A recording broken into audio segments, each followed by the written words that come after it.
કુંભારવાડામાં Thakkarbapa society નજીક એક યુવક ઉપર 4 થી 5 શખ્સોનો હિચકારો હુમલો. અકળ કારણોસર થયેલા હુમલામાં ઇજાગ્રસ્તોને સારવાર માટે સિવિલ હોસ્પિટલ ખસેડવામાં આવ્યા.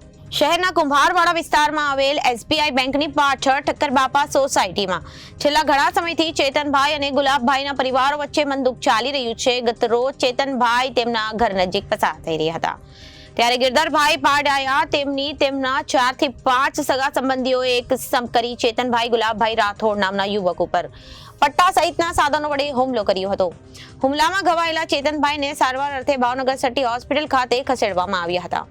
ત્યારે ઉલ્લેખનીય છે કે હુમલાખોરોમાં કથિત રીતે એક પૂર્વ મેયર હોય તેમજ પોલીસની હુમલાખોરોમાં સાથે સાંઠગાંઠ હોવાને કારણે તેમની ફરિયાદ લેતી નથી તેમજ હુમલાખોરો યુવકને બંદૂકની અણીએ દેવાની પણ ધમકી આપી હોવાનો આક્ષેપ ઈજાગ્રસ્ત ચેતનભાઈ ગુલાબભાઈ રાઠોડ દ્વારા મીડિયા સમક્ષ કરવામાં આવ્યો હતો.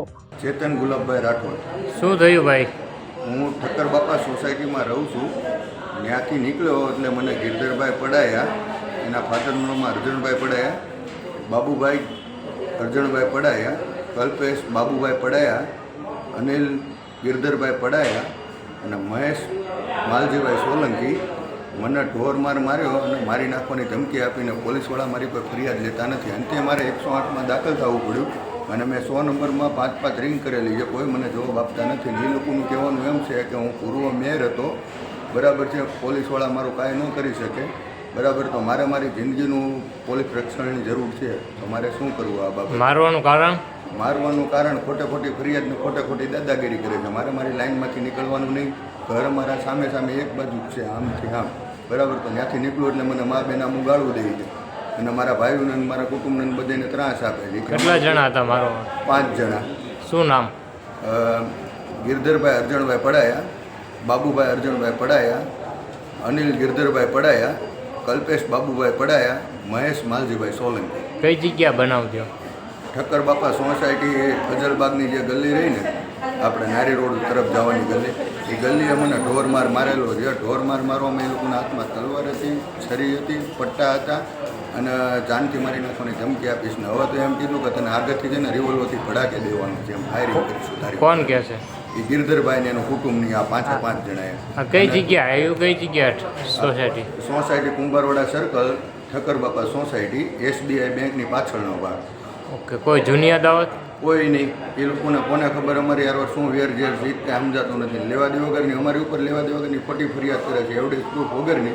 અને પોલીસ ખાતું એની ફરિયાદ લઈ લે છે, કાંઈ સાંભળ્યા કાર્ય વગરને અમને મારે છે અને અમે ફરિયાદ લખાવી તો પોલીસ ખાતું કોઈ અમારું ધ્યાનમાં લેતા નથી. એણે અમને એવું કીધું કે પોલીસ ખાતું અમારું જ છે એમ તો હું પૂર્વ માજી મેયર હતો ને એટલે. પોલીસે કેવો શબ્દ આપ્યો?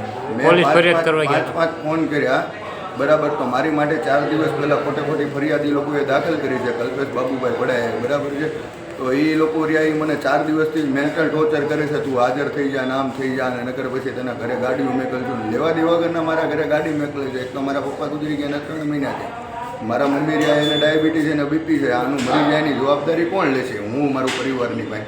આ વિશે પોલીસ ફરિયાદ કરવા ગયા તો કેવું કીધું તમને? મને રિસ્પોન્સ કોઈ વસ્તુ નથી આપ્યો.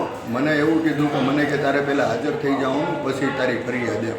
તો ઓલા જેવું છે, મને જાનથી મારેલો છે અને અમારી પાસે રિપોર્ટ અવેલેબલ છે. મને પટ્ટા ધોકાની બધું મારેલું છે, બરાબર. ને અંતે મારે 108 બોલાવીને મારે અહીંયા એડમિટ થવું પડ્યું. તમારી માંગ પૂરી નહીં થાય તો તમે શું કરશો ભાઈ? તો પછી હું સુસાઇડ કરીશ આ બાબતે. Reporter Firoz Malek, ABC news, Bhavnagar.